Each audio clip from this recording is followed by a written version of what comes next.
Welcome to We Like D&D, the show where we talk about our favorite hobby, D&D, and TTRPGs in variety show style segments. I'm Kelly from the YouTube channel Power Word Spill, and I'm joined by one of my best friends and D-Inspirations, Alec. Hi, I'm Alec. Hi, Alec. Would you like to roll for introduction? Sure would, bud.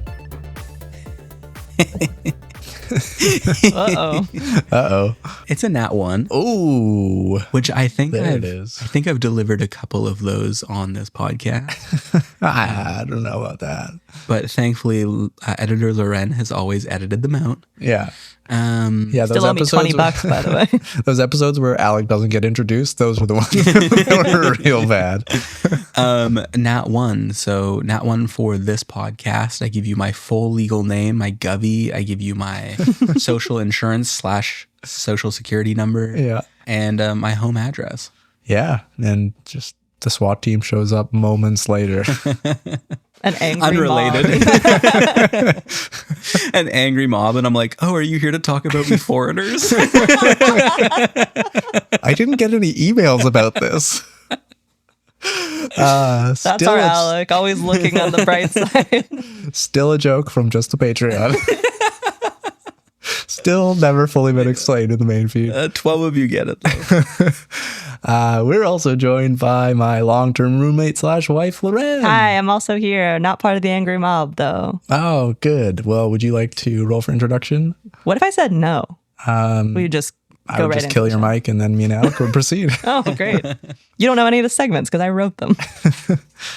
17. That's pretty Wow, good, that's actually. pretty good. Yeah, so somebody on the internet tries to trick me into giving all of my information, but I'm too wily. I'm internet smart. Wow. I grew up in the 90s and early 2000s. You managed to, they're trying to trick you into doxing yourself, and you managed to trick them into a D's nuts joke. Got him. Wow, I'm so clever and funny. Our first segment is show and tell, as always. You bet it is. You heard our pitches earlier in the month. We're here to share the 3 items that we didn't share a few weeks ago. Who would like to go first? Well, I'm gonna jump right in because I hyped it up so much last episode that I really gotta tell you about this perfect Halloween one-shot game here at the end of November. Yeah, now that we're 3 weeks away from Halloween, it's perfect. It's perfect for those dark fall winter nights. It's perfect for when your family comes home for the holidays because, I mean, what everyone thinks about at the holidays is zombies and scary things. Yeah. As much as I want to dunk on you, Kelly, for bringing this too late, zombies have kind of transcended Halloween. It's true. Yeah. True.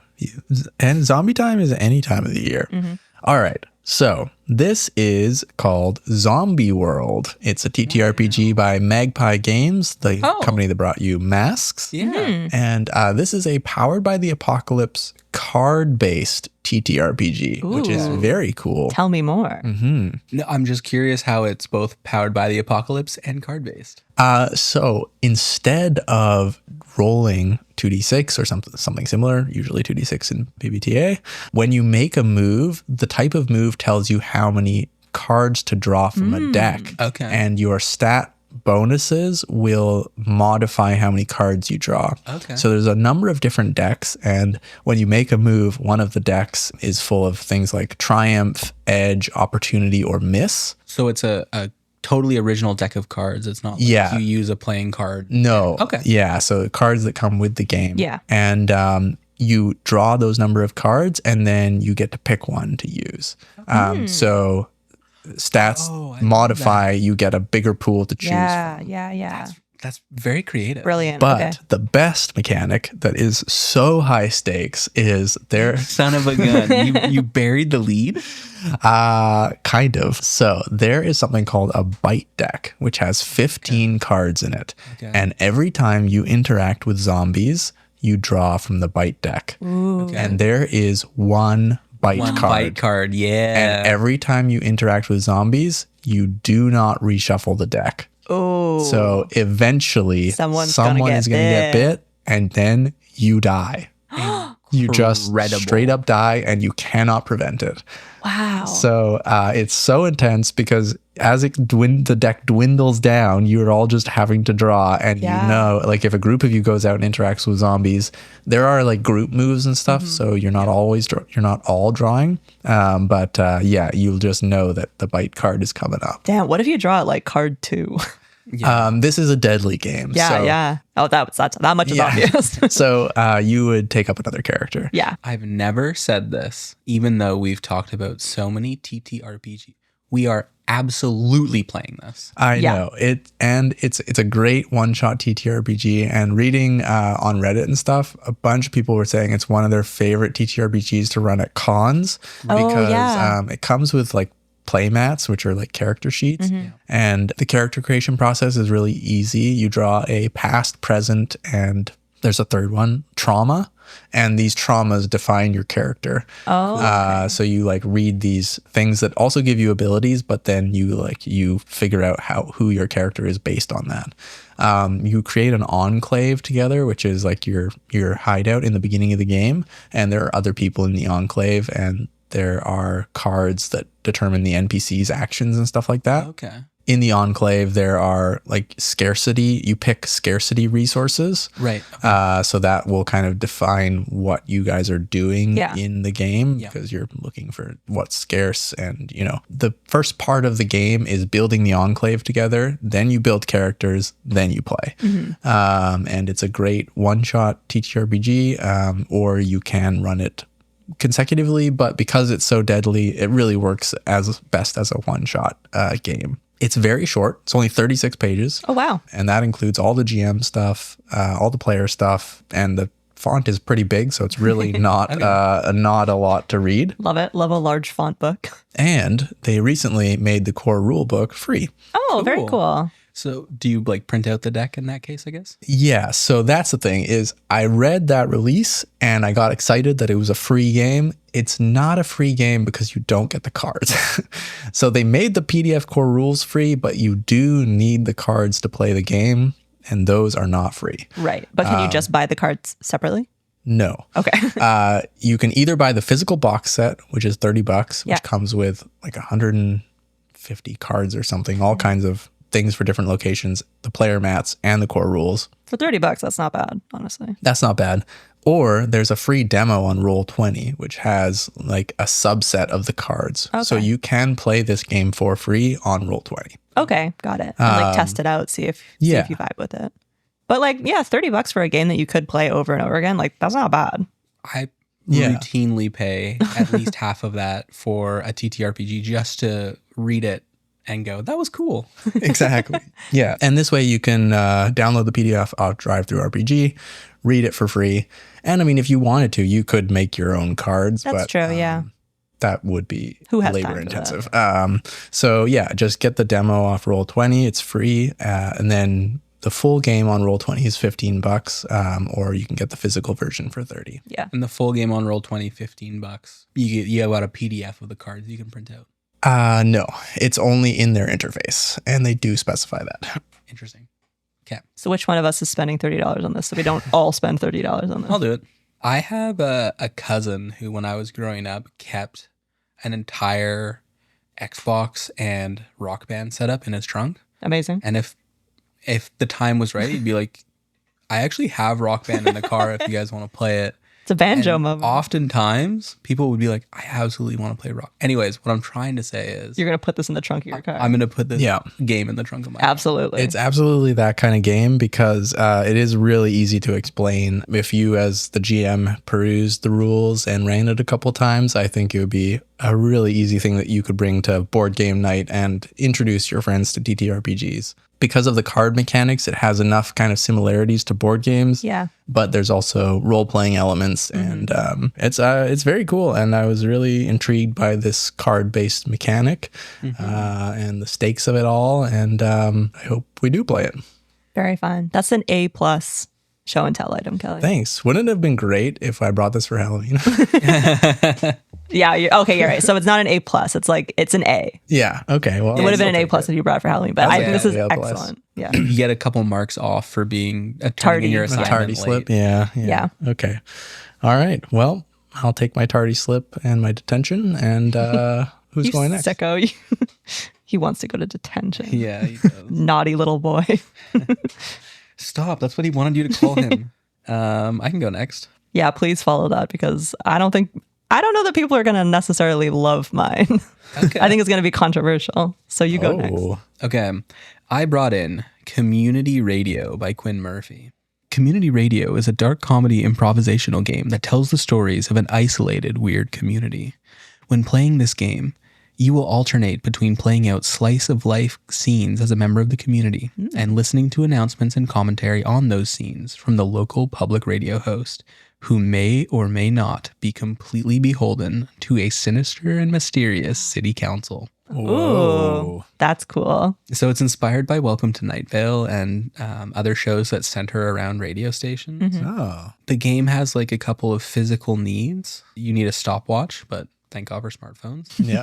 Because the game takes place in 2-minute vignettes followed by the radio host's description cool. of the Oh, vignette. interesting. Okay. And then index cards. Yeah. Because so like one person will do a slice of life scene and other people can join in.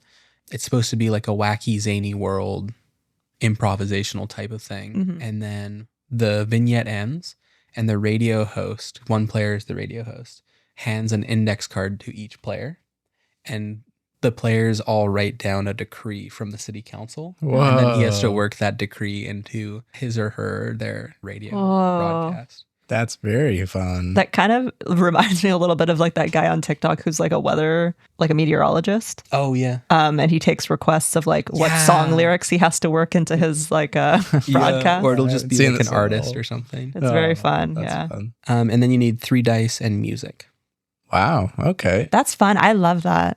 I really love that idea. Yeah. It's funny pitching it as like, it's a game about community radio. And you're like, okay, I'll hear you out. And I'm glad we heard you out. Yeah. That's very cool. There's like obviously a structure to the gameplay. Yeah. Is there a structure to the game end? Is there like a certain amount of segments, or how does that, you just kind of keep playing until? So like you cycle between slice of life scenes that are primarily acted out by one person, and then the radio broadcast. And then you can also intersperse ad reads and traffic and weather reports if you want to as the radio host. Very fun. That's fun. But that's called a cycle. And the normal suggestion is to do 1 cycle per slice of life player Okay. in a session or Correct. like yeah. And then that's like a brief session, and then you can just add more cycles per player. Every 3 cycles, consider changing hosts. Who knows what they could have done to offend the council? Oh, so the chair changes. That's really cool. You can, yeah. And the host is encouraged to create weird facts about the community as they're hosting. Love it. Yeah. Oh, that sounds very fun. Yeah. The idea is like one player is the radio host, everybody's community members, everyone is on the city council, but also no one is on the city council. Who is on the city council? And then there's also like, it's a decently sized PDF for a game such as this. It's 56 pages. Oh, so wow. there's like Wow. example slice of life scenes. There's example radio stations you can choose from, or you can develop your own. That's And there's cool. also, it's a very cool little PDF. I really like it. Where and how much? So it's published by Thought Crime Games. So thoughtcrimegames.itch.io. And it's $9. Nice. Okay. That's a For very a 50+ page book. That's Yeah. pretty good. That's a very fun, unique idea. And that structure of gameplay, I haven't seen anything like that either, which is very cool.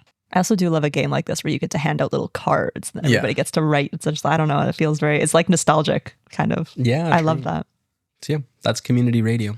And that is another one that I think you can just like bust out. Yeah. Totally, Totally. That's really cool. Wow. I am very intrigued by that. Me That's too. very fun. I like the idea. Yeah. The idea that it passes around the table is very cool. Mm-hmm. I feel like the next time we're hanging out with like the TTRPG crew, not doing TTRPGs, we should just do this game anyways. Yeah. Slide it Definitely. onto the table. Yeah. So like, hey. Whoa, who put that Oh, there? what's this? I also have these index cards. Hide the marble? No. Community radio. Loren, what did you bring in? Okay, so I have. Yeah, what deplorable, unlikable thing did you bring in? Yeah. What's this controversial show and tell item? It's a What butt do you got? plug. Just kidding. That's not controversial. Okay. So I had, props that appeal to your player's senses. Oh, right. The sensual. The sensual props. Yes. Blindfold your players and feed them fruit dipped in chocolate. You're honestly not too far off. And you will understand that in a second. Okay. So just as a disclaimer, this is... Okay. As a disclaimer, I don't think this is going to appeal to most DMs because I feel like most people who are DMing like entire campaigns while being like full-time employed and just like human beings doing like adult things in their lives, like I don't think they'll have the time and maybe the money to like invest into an idea like this. Okay. But I think it's a cool idea, and it makes like, as someone who hasn't yet felt like the spark of wanting to DM, it makes me more interested in DMing. So I'll just put that out there before I lead into this. Interesting. So this came from a post that I saw on the DM Academy subreddit, actually while I was looking for questions for another segment. It was a post by Chancellor Basil 21, and they said they've been DMing for about 8 years, and they just started serving themed drinks and snacks in their game. Oh. Why are you giggling? Just... Chancellor Basil has just started serving. I was like, what is Chancellor Basil serving? Creativity, uniqueness. Yeah, and uniqueness, nerve, talent. No, themed drinks and snacks. Okay. That's fun. Okay, so I think... I'm more on board now. Okay, good. Good. I don't know where this is going. Suspicious. Yeah. No, it's not more suspicious than that. It's luring me into something. No, not at all. I think why I think could be controversial is because some of the comments under this post were like, that sounds overwhelming and expensive. And I don't have the time for this. Like, why would any DM want to add more work to their plate, essentially? Yeah. And I think that's fair. Like, that makes a lot, like, yeah, if you were, making cocktails every session to be like, here's the drink at this club you're going to, like, definitely that could get overwhelming. But they said their favorite example of doing this was for a campaign that was in a city that was inspired by Istanbul. Oh. And so while they were researching the setting, they learned about Turkish tea traditions. Yeah. So when the party reached the city, they brought out this like Turkish tea tray that they like, this tea that they got at a local market, and they bought these like glasses from Amazon that were like, similar to like the style. And then they served them to be like, welcome to the city. Like, here's like the vibe of what we have going on kind of. And it like helped immerse the players that's very into fun. the setting, which I think like that's just such a cool idea. An incredible experience Yeah. as a DM to be able to deliver. Yeah. No, what a lucky group of players to sit at that table for sure. Yeah.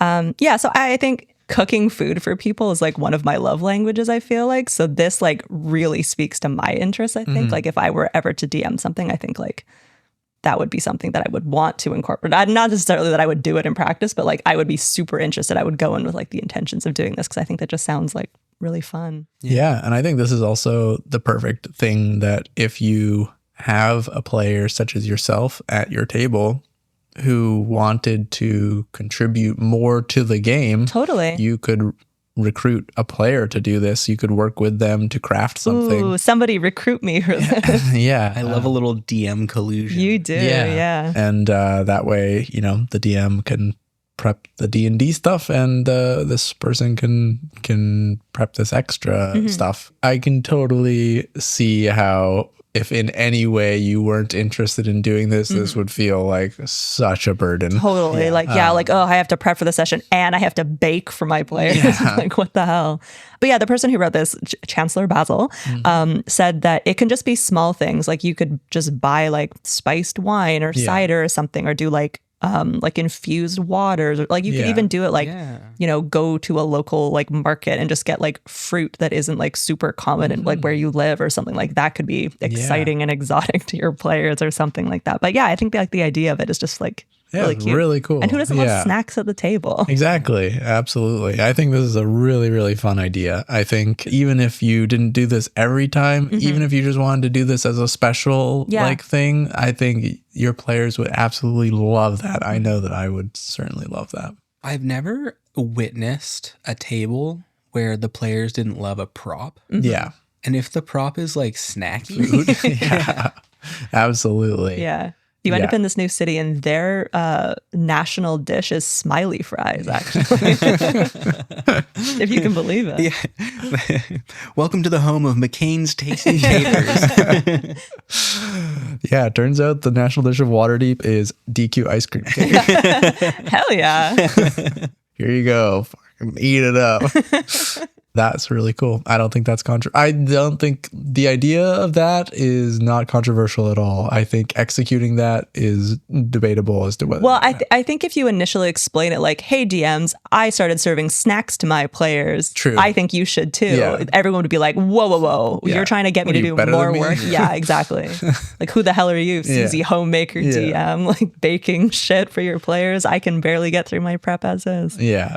Yeah. But yeah, no, little that's snackies at really like the cool. start of an arc, like introducing a new setting, I think is like very cute. It can be very low lift or more if you want it to be. Not to say like you can't bake whatever you want, but Yeah. I love it. Especially if you have a game that is more like a special event, like you don't play regularly. Yeah. Like you get together, once every few months with a group and you do a one shot. This is like a way that you could really step up that experience. Totally. Prime opportunity. Yeah. Yeah, I can't believe that people were it sounds like people weren't being super receptive to Chancellor Basil. It's a really good idea. Thank you for bringing that to show and tell. You're welcome. Thank you for listening. Thank you for being open-minded to my very controversial item. If you want to plan a little one-shot evening where you make themed drinks and run an adventure for us, I am absolutely there. Yeah, noted. It honestly makes me more excited to like DM being like, ooh, what can I make that'll go with this? Yeah, that's fun. Yeah. I think it's awesome. I would love to eat some themed and eat and drink some themed things. Yeah, Kelly loves to put themes in his mouth. I don't know what that means. That segment was brought to you by Feeding Your D&D Players. Feeding Your D&D Players. If their mouths are full, they can't complain about all the oozes you're about to hit them with. True. Next, we're trying out a segment we're calling Unsolicited Advice, where we answer questions that nobody asked our opinions on, but we're going to give them anyway. I play that game every day of my life. I'm a man. You are a man. I just noticed. Thank you. I've been working on it. I pulled 3 questions from the DM Academy subreddit of people looking for advice, and most of these questions didn't have a lot of replies on them. So maybe if you're having a similar issue, this will be helpful to you. These questions have been slightly edited for brevity because some of them have been a little bit long, so I tried to summarize them.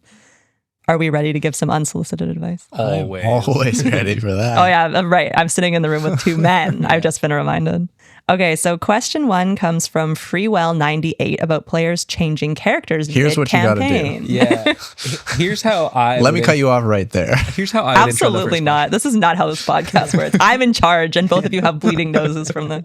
So shut up and listen. Oh, I need a Kleenex. A legitimate text exchange between Lorena and I on our friend's wedding day was I said to her, yes, ma'am. And she said, stop flirting with me. That's true. So this person says they've been running a campaign for a year and a half, starting at level 3, and their players are now at level 10, and their players suddenly want to switch characters. So one character developed a romantic relationship with an NPC and wants to leave the party to get married. Another character had a feud with another PC and just left the party. So the party only has 1 original PC left.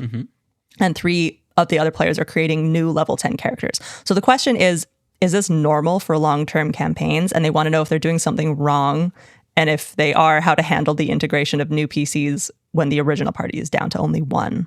If everyone's having fun, there is no wrong. Yeah. So you're not doing anything wrong. Yeah, definitely not doing anything for wrong. starters. And it sounds like people aren't necessarily wanting to, I want to ditch my character and play a new one. It's my character has a happy ending that they want to pursue. Yeah. So I should give them that and play a new character. That is, if you can give that to your player and their character, that's lovely. Yeah. Absolutely. If you can give your player a happy ending, then do that. Kelly loves a happy ending. For the first part of the question, is this normal? I don't think there's anything wrong with that at all. Absolutely not. And I think the conversation that you can have, again, we're not addressing this person because they don't know we're answering their question. But if you're in this situation, the conversation that I would have is with the table is like, hey, do you guys want to keep playing in this world with this campaign?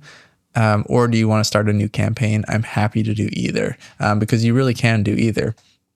If you created such a, enticing campaign and world and story that the players all want to keep playing through this campaign and not change it, that's awesome. You've done a great job as a GM, and just bringing new players, new characters in to finish that quest is totally fine. Absolutely. And another conversation you can have is, Kelly, let's do a little role play here. This is one of our specialties, is role play anyways. Ooh, and I get to watch. Just like Friday nights. Just like normal. Tell me you want to play a different character in my campaign. Alec, I want to play a different character in your campaign. Absolutely love that for you. Why? I can absolutely do that. I can absolutely facilitate it. I'm just wondering what your motivation for changing characters is. I just hate my character, and so... Okay, I'll take this one step. I'm going to keep the role play going. Okay. Sorry. I'm sorry to hear that you aren't enjoying playing your character, but it is a character that you did want to play at one point. Is there something that's gone wrong, or is there some direction we could take them in? Either way, happy to do what you want to do. No, to be honest, just like after 10 levels, I'm just a little bored and I'd like to play a different class. And I just feel like I've explored this character's arc fully, and I kind of want to try some different ideas. Okay, cool. I would love to give your character a good ending, a happy finish, if you will. Do you want to go out in a blaze of glory? Do you want to have a happy ending? Do you want to have a reason your character, or should we just play it by ear? I'd like to go off and get married my love, because that feels fitting. We can do that. Great. I'll start working on the NPC kind of story bit about that, and let's collaborate on your new character so that we can make sure this doesn't happen again. Wow, is that a threat? And scene. That was great, you guys. Roses. Wow, that was Roses. great. We should actually just do that as a fucking segment. Roleplay. It's just like role play out. Yeah. DM player interactions. God, I'm a fucking genius, you guys. Cannot be contained, actually. I love that. My genius? Astounding. Yeah. Yeah, so no, there's absolutely nothing wrong with that. And it just depends on, I would talk to the existing, I think it's important to have the conversations with everyone involved, the existing character, see if they, what they think would feel true to their character, if they want to, have these people be from their past, if they want to just be, meet new people. Just kind of talk it through. I think to a degree, though, the whole party should be involved in the conversation. But if one person's like, I'm having a bad time with this class or this character and I really want to change, like, that's totally fine. Yeah. It's more like, let's figure out a way where we can deal with this together. Yeah, Not, for sure. Jeff wants to play a new character. You guys cool with that? And everyone's like, no. It's like, oh, sorry, Jeff. Yeah. Right. Yeah. Yeah. And I think after, 10 levels, it's totally fine to want to play something new. And again, the option, I think, is if you like the world and the current campaign story and you want to stick with that, then great, bring in a new character. If you are all feeling that you're happy where things are right now and you want to try a new campaign, then do that. I let Alec just fully respec his, well, not to a different class, to a different subclass. Yeah. When you first approached me about that, my first reaction was like, oh, that doesn't make any sense in the world. Like, I shouldn't do that. That's continuity. That doesn't make any sense. And then like after, a day sitting with it, I was like, what? Why wouldn't I allow that? Like, Yeah. It's just more fun and it truly doesn't matter. Yeah. So, if you're playing a long-term campaign, like we were playing for years, just because you wanted to be a ranger in the beginning doesn't mean that you want to play a ranger forever. And maybe you don't want to give up the rest of that. So yeah. I don't know. I'm probably a little bit more, I think probably looser than other GMs. Our table is, like very Collaborative. Yeah. And just like easygoing about that kind of stuff. Yeah. And I know that not all tables are, but at the end of the day for us, it's like, it's just more fun that way. So let's do it that way. Yeah. Another part of the question was about how to handle the integration of new PCs with this original party member. So how would you go about doing that with 3 new party members joining a party, I guess, that doesn't really exist anymore, a party of 1 person? Would you have like those 3 people be in a party and then let that one solo person like find them and join their party? Or like, how would you handle that? I would personally, I would talk to say there's 3 people who are changing characters.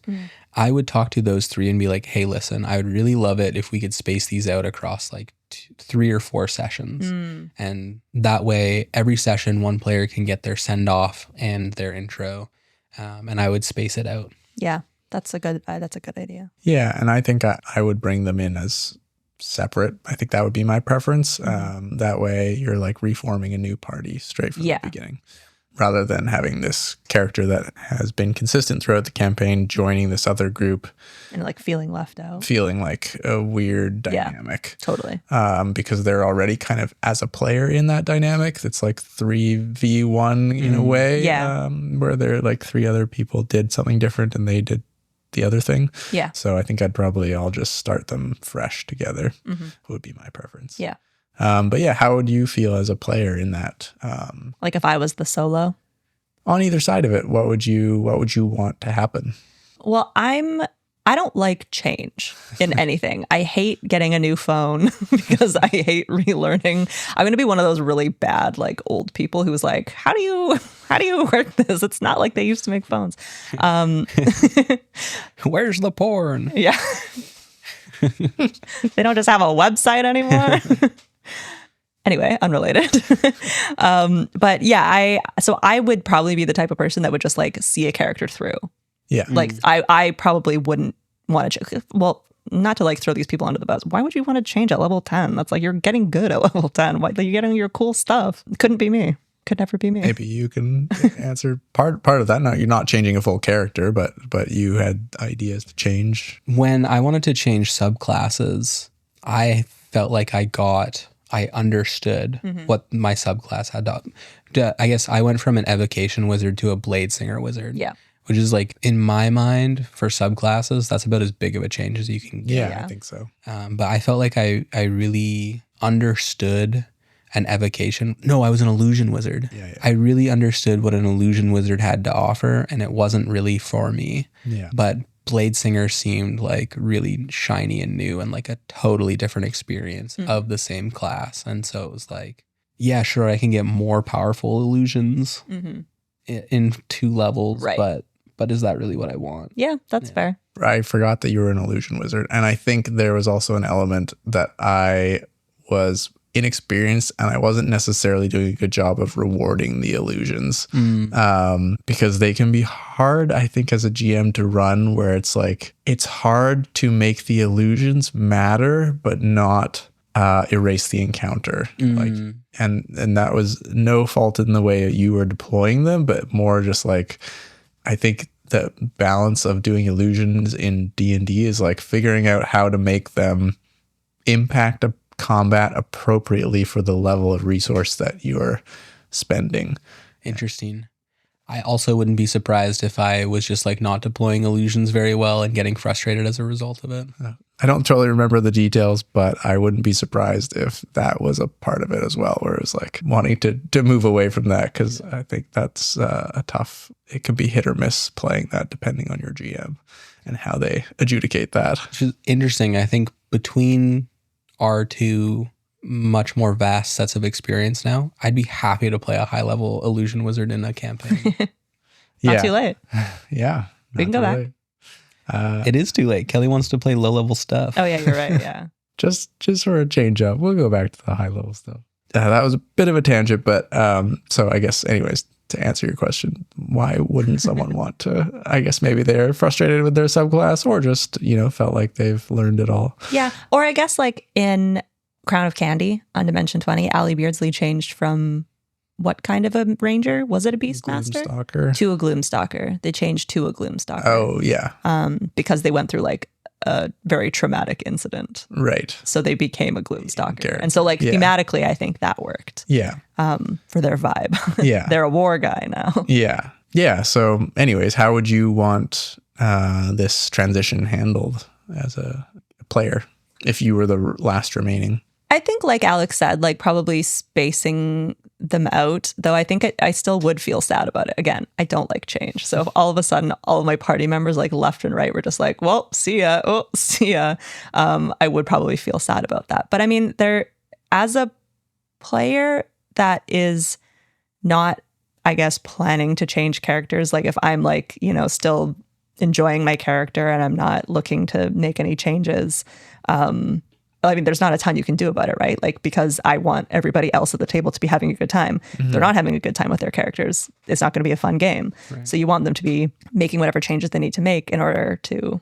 have a good time so that we're all having a good time together. So I guess me feeling a little bit sad of like, oh, I liked that player and now they're leaving, would be quickly replaced by like, oh, you're having a good time and this is a fun new character and now I get to meet this new character. So, I mean, I don't think there's really any other way to handle that as a player, because if you like, I don't like this, like, okay, then leave, I guess, because you're the one who's not having fun. You could also lean into it and have your character, if it's fitting for your character, be like, I don't like this new person in my party. I miss Grug. Yeah. Where Grug? Yeah.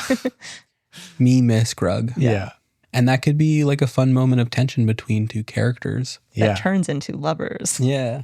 Which I do love, enemies to lovers. Okay, cool. So that's the advice, I guess, is turn it into a romance plot. Right. That's always Loren's advice. That's Loren's advice at all times. Guilty. As the DM, you're trying to give new characters like their little spotlight, get them into the groove.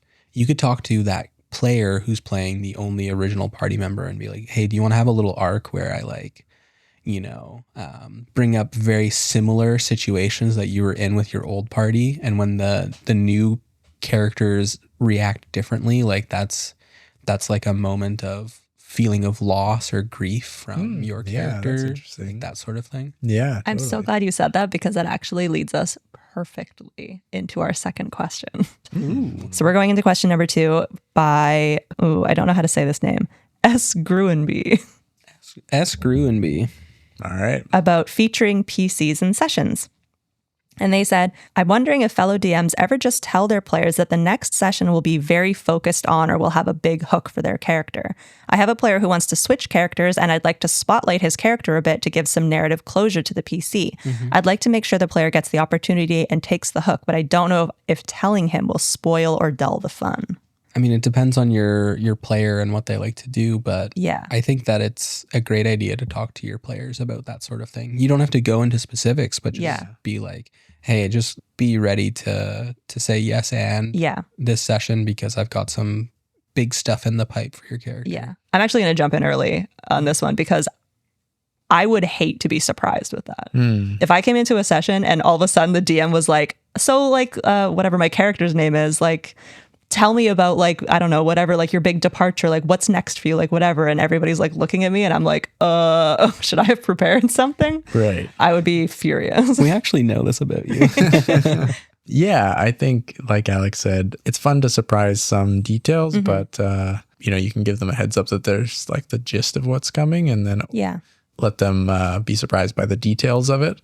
But especially if it's something that they have, I guess for me, I think there's a difference between spotlighting a character a lot in a session and having having a scenario where a character is required to create a lot of story.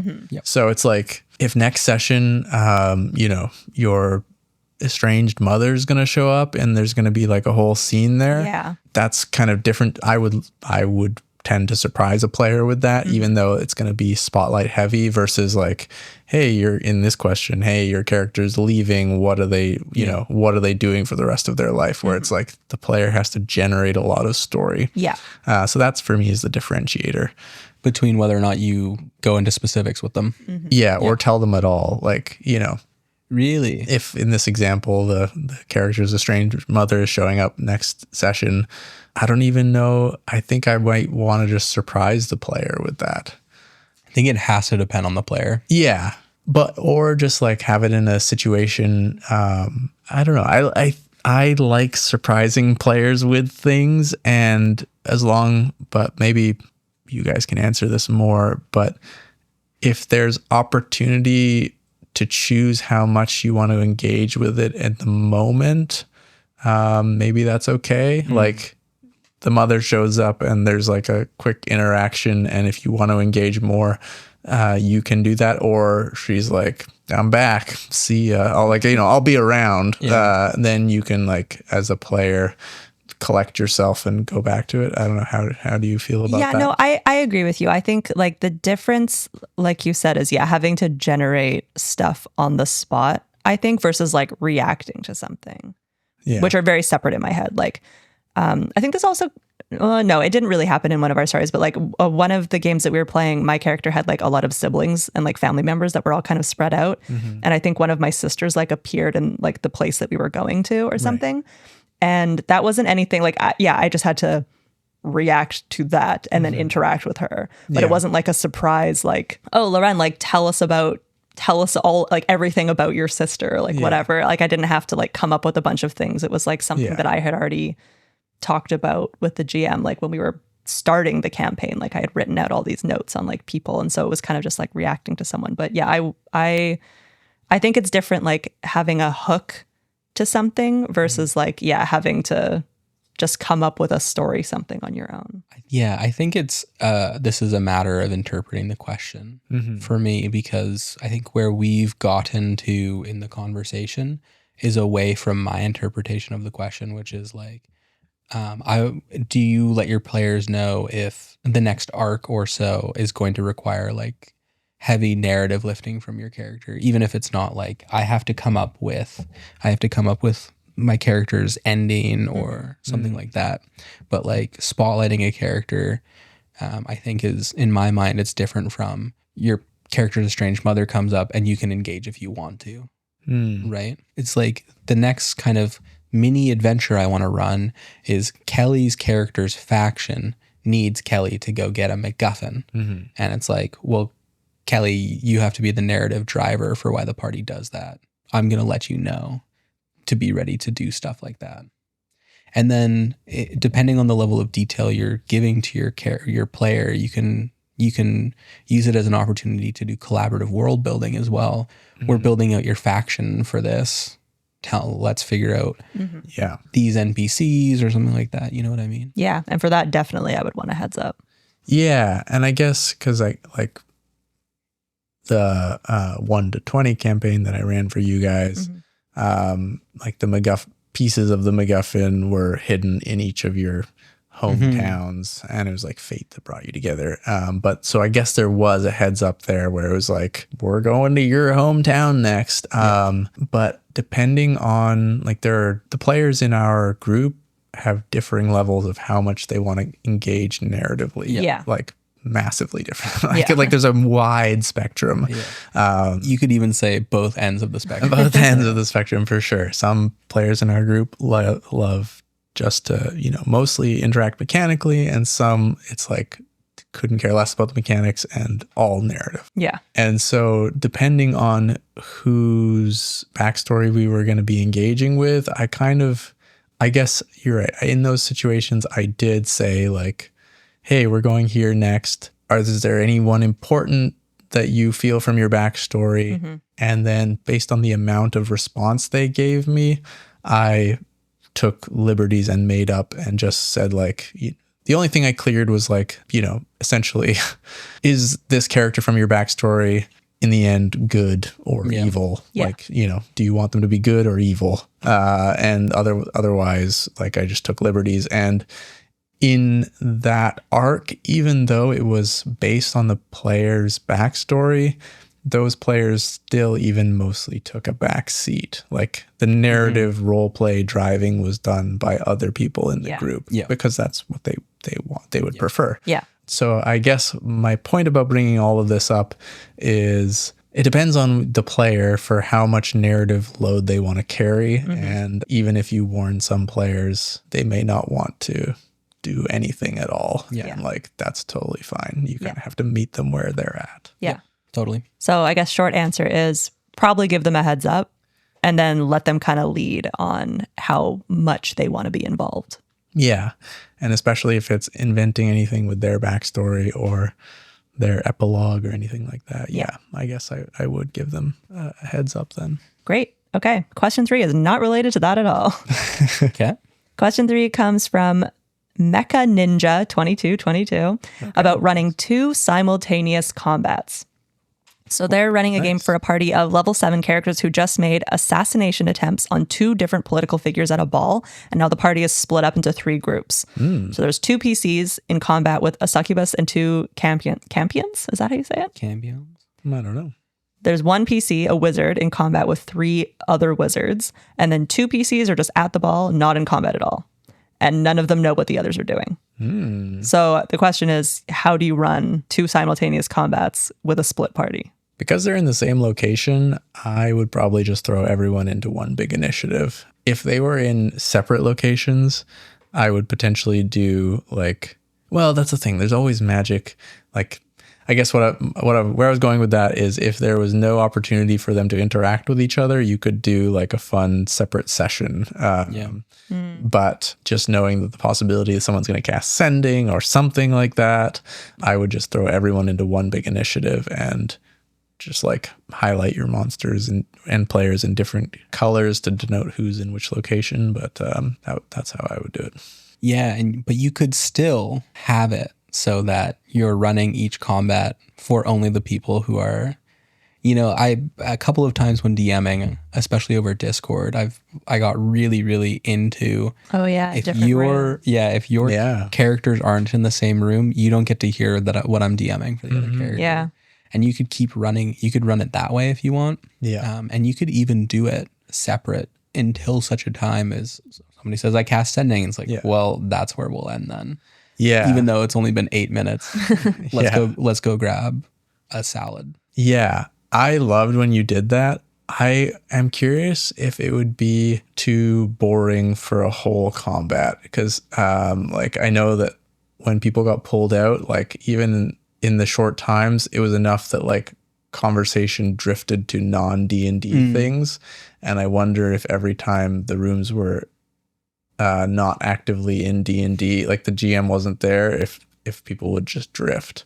Interesting. But I really enjoyed you doing that for the I think it was a heist. We were doing it as a heist. Yeah, we got which split. Was awesome. Yeah, which was really cool. I would be curious to see how it would go for a full session combat. Yeah, if people would have the focus. Because I could also see people drifting out if they were oh, that's not the room I'm in. I don't have to pay attention to that. Right, yeah. True. But yeah, I think rather than running them one and then the other, is the only other option that I could really think of is one initiative and then another initiative. Well, if you're not super concerned, actually, you could still run it this way. Well, what you could also do is try to approach it cinematically, and it's you stick with one combat until there's a good moment to cut away. And then you could even, following that thread, you could even be cutting to the people who aren't in combat and sticking with them, maybe longer than time is just time. Yeah. Yeah, with the people out of combat, I would be pretty lenient with allowing to fudge the time to get them into initiative. Yeah. True. Yeah. So if they basically once things break out, run through for a round, and then obviously they will hear or see or whatever the aftermath, and then allow them to get involved in the initiative pretty quickly, even if their movement speed doesn't allow or something, instead of starting them 200 feet away. Yeah, well, also 1 round is 6 seconds is a suggestion. Yeah. So yeah, I would be a little bit lenient with the time there for getting those people in. But otherwise, I think the back and forth could be nice to keep everyone involved, just keep people on their toes. Yeah. If you piled everyone into one initiative, but that's a bit more difficult for you as the GM to run. That's true. So yeah, that's how I would approach it. Do you have any thoughts as how you would want to play in that? Yeah, I think probably one big initiative makes the most sense to me because I feel I would be the most engaged that way. Because I could see myself kind of drifting out if I was in one of the combats and you were dealing with combat in the other room. Right. And I could see myself being I don't have to pay attention yet because that's not where I am, which is awful to say to 2 of my GMs. But sorry, that's what happens. That's sometimes. a reality. Yeah, that's fair. Yeah, so I think I would be more engaged if it was all in one big initiative. Yeah, well, I wonder how this went down in the end for this GM. But if this has ever happened to you, comment. It has happened to me for sure. And I think it's a pretty common scenario where party gets split and then, or one half of the party gets into combat and the other half isn't in combat. Yeah, I definitely, always try to be diligent about going back and forth and checking in with the other players and allowing them to do stuff and cutting to them being somewhere else, like being a little bit more lenient with the time continuity there, just to get them involved. Nice. Good questions. Thanks. No one asked us, but No one asked, but hope that helps anybody who might have been in a similar sticky situation. That segment was brought to you by Unsolicited Advice. Here's how I do it, actually. That segment was brought to you by Unsolicited Advice. Here's how I would do it, actually. That segment was brought to you by Unsolicited Advice. Why didn't I get to be the one who interrupted? That's not realistic. You could have just interrupted me. I'm too polite. I'm a mild-mannered little lady. You're not mild-mannered. Now it's time for 2DMs, 1 player, a silly little game we made up where Alec and I DM for Loren, the player, and we also have an ulterior motive. We're trying to get her to say a secret word, but we cannot say any part of the secret word. Kelly, you're pretty capable of saying the secret word. Yeah, I mean, if you try hard enough, you could. If I try hard enough, I could say the secret word. We have 3 rounds to make Loren say the word. And if we do, we get a point. But if we say any part of the word, like I am wont to do, I get -2 points. Well, now you're just manifesting that you're going to say it. I'm not going to do it this time. I'm going to be good. The word this time is the. With that, Loren, get out of here. Alec and I need to pick a word. Okay. Graham, this is man time. Yeah, I was going to say, man time. enjoy man hour. Yeah. All right, Alec, would you like to manlily, would you like to roll the dice?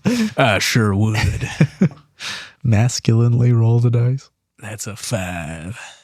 Apparently my idea of masculinity is somewhat southern. The word is wizard. I mean, potentially doable. I mean, doable. Also very doable for me to say. Very sayable. Yeah. All right, Loretta, you can come back. Come back into the room. Welcome. That was a really long time. I was Yeah. standing out in the cold. It was man hour. Yeah, Alec and I had a lot of good ideas. Was it patriarchy? Yeah. So check this out. We Yeah. came up with this idea Yeah. of IRL podcasting. No Yeah. microphones, no recording. You just show up and you talk about a topic. You could even include snacks. Yeah. Wow, revolutionary. Yeah. So? This is like when Gen Zs were like, I go for walks and I don't listen to anything. Raw dogging. Yeah, it's called an unplugged walk or whatever. Yeah. Yeah, great idea, guys. Okay. Should trademark that. Yeah. Think about it. All right. While I'm thinking about not saying the word, why don't you tell us about your character? I would love to. I'm going to play Eileen, a dwarf ranger. Come on, Eileen. Yeah, she Where hates, on, Eileen? She hates that song for that reason, Alec. Eileen is a dwarf ranger who has to go to the pet store for more food because her animal companion shredded the bag. Classic. Oh, Classic wolf. animal companion wolf. Mm-hmm. Is named Wolf? Yeah. Is a wolf. No, badger. Okay. All right. Well, before we get started, we need to know who goes first. Kelly, explain how that works. Alec and I are going to roll some dice. Alec is going to say some numbers out loud, and then he's going to tell me who goes first. Okay. Now we're both going to roll a D20, Kelly. Okay. You don't have one I in don't your have one. Oh, high roll or low roll goes first? Oh, you screwed up this time. I screwed up.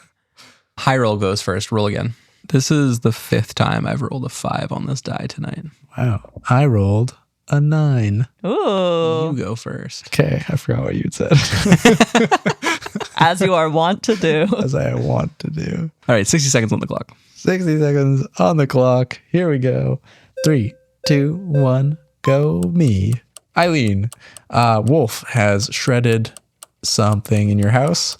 And Yeah, his bag of food. Wolf the badger is looking up at you like, what did I do wrong? Oh, he speaks. No, that's just the expression okay. that he's giving. And that's the voice that I have in my head. yeah. You know what you did. You do this like once a quarter. I don't know what sound badgers make, but it's probably not that. It's pretty close. Where are you going to get more food? There is a pet store in town, I'm pretty sure, an animal companion store. Yeah. It's basically just a regular store because they don't have specialized food for animal companions. So yeah, I'm just going to go and see what they got. Yeah, it's called Get's Pets, and it's pretty close by. You head over there and open the door, rings a little bell. The shopkeeper goes, Eileen, how's Wolf doing? Eileen, how's Wolf doing? He's been a little naughty. I think he's acting out because I mean, who knows? Who knows what goes through that badger's head? But yeah, he shredded his bag of food, and it's all over the floor of my house. So I had to clean it up, and now I need more food of whatever badgers eat. It's a shame you Rangers don't have prestidigitation, eh? Yeah, our one downfall. I'm thinking about changing classes. What would you change to? Whatever has prestidigitation. Fair enough. All right, you sticking with the same flavor? Or you want to switch to salmon? I mean, I'm down to change. Do you think he would like it? Perhaps he might be a little bit less destructive. Do you have samples? I do. I would love a sample of the salmon food. All right, I'll give you a sample of salmon. I'll give you a sample of duck. And I'll give you a sample of primordial ooze. Perfect. Yeah, that's great. I don't think he's ever tried that, so I guess we'll see. I hope he's not allergic. Actually, I just really buried the lead here. We're actually having a huge problem. I can't give you any food because that is a big problem. you see, we received our delivery of animal food, and it's locked in an interdimensional space. How did that happen? I'd love to know. I came in this morning, and all the food was gone, and there was just a note that says, "It's locked in an interdimensional space." And was the note signed? Yes. By who? Someone named Spartacus Gus. Okay. Does that name ring a bell? Roll me a history check. 11. You've heard that name. There is like a hermit on the edge of town that maybe it goes by that name, but you're not totally sure. Do you know this? Like, did they say where the interdimensional space is? Yes. And I actually used to adventure with this fellow. Oh. They're old former adventurers. Uh-huh. What is Getz's class? Probably a cleric. A cleric? Okay. Yeah, we were adventuring companions. He lives edge of town, dimensional space, at his home. Huh. Okay. So I guess you can show me where it is. It's a huge tower. Oh, okay. Huge tower, edge of town. Okay, so I guess I'll go there because you probably can't leave the store unattended. I can't, otherwise I'd be there. I have other wares to sell related to animal companions. Yeah, apparently. Okay. Yeah, I guess I'll walk over to the tower. You head there. You see this tall stone tower with a little roof on top. Got all kinds of like vines growing up the side of it. There's a front door. You see there's like a couple torches that are like billowing this purple flame. Okay, I'll knock as loud as I can. You bang on the door. It opens very quickly. You see this old man standing there in like full robes, has a staff on and a big pointy hat, and goes, hello. Hi, I was trying to buy food for my animal companion, and apparently you stole all of it and put it in a interdimensional space. I don't think so. Who told you that? Getz from Get's Pets? No, it's full of it. I didn't do that. Insight check? Yeah, go for it. 19. Definitely lying. Absolutely lying. I don't believe you. You look like the type of person that would absolutely rob a bad store. I'm the most honest champion fighter you've ever seen. He's like old, but he's like tall, or? Well, the hat makes him look pretty tall. Okay. I'm just gonna like try to push past him into the tower. You don't want to do that. I've got lots of combat maneuvers because I'm a champion fighter. Insight check if he's actually a champion fighter. Yeah, insight check. 19 again. What class is he really? I think he's a little wizard. Okay, then we're going to make a pose grapple check. Okay. I got a -1. I got a 12. How'd you get a minus one? No, I have a -1 too. Oh, I see. Because of my class. 2. Okay. 12. You shove right past him, and you see a dimensional space.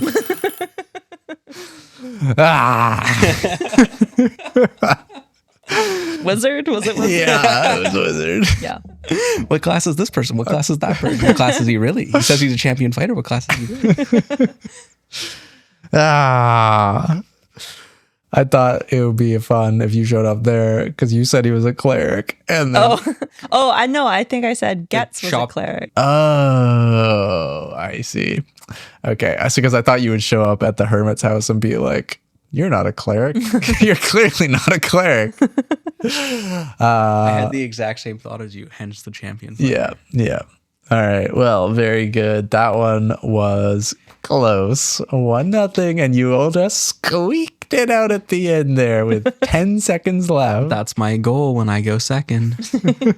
Don't say the word. Yeah. Don't say the word until the very end. That's actually a really good strategy. Have you tried that? It's the strategy I use every time. Yeah, just don't say the word. Actually, you didn't. You didn't say the word. I this time, did so. employ that strategy this That time. was good, Kelly. Yeah. He's learning. Yeah. Episode 15. Yeah. And he's I'm learning, learning. how to play the game that he invented. I think when you say episode 15, that's like, does that include all the bonus episodes we played? No, it doesn't. 2 DMs, 1 player on? 'Cause No. we did play multiple bonus episodes. Yeah. We've also just played this game. Like, It's even worse for me. we don't count those. Kelly doesn't count those. And that's our show. Thank you so much once again for listening. We will be back at you at the first Monday of December with another main feed episode. And in the meantime, much like Loren's show and tell, I've got some homework for you. Ooh. Can you this month share the podcast with one of the people you play tabletop role-playing games with? Oh, that'd be nice. Yeah, we have a lot of fun making this show, and we'll probably keep making it as long as, someone's listening to it. And you are right now. And you are right Guaranteed. now. But if more people were listening, that would be a bigger number, and that would make us smile a little bigger. So please share the podcast with one of your TTRPG friends. Thank you so much for listening. We appreciate you. And in the meantime, may all of your NPCs be champion fighters. Oh, if only. And if you come back next month, I will have a TTRPG that is so Halloween themed. You won't even believe it. That segment was brought to you by getting Loren to look at my little wizard. Easier than you'd think. Famously, actually. Especially when he's flinging it around.